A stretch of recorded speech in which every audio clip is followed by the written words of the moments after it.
So in today's 5-Minute Friday, we're going to discuss a bit of a hack that can help you avoid hitting things when starting missions. 3, 2, 1. Starting mission. By default, when you start a mission, the first thing that the mission does is it climbs or lowers to the altitude of the first waypoint. But if your mission ends higher and starts lower, and there's something between your current drone position and the first waypoint, you run the risk that the drone is going to lower down, fly towards the first waypoint, and then hit whatever's in between, or at least stop with the obstacle avoidance. So one trick, if this is your situation, is to hit the pause button. Mission stopped.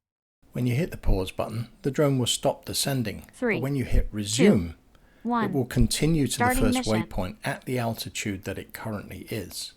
It will not continue to descend. And it will descend when it reaches that final waypoint. I found this out when trying out an on-the-fly mission that ended significantly higher than the first waypoint, and the first waypoint was fairly close to some trees. And it just so happened that testing the pause function allowed me to return to home at 250 feet instead of just over 100 feet. I'm told this doesn't work in all cases, but it does work whenever there's a checkpoint as the next destination. So there you are, a little tip or trick, however you want to call it, and I'll see you in the next video.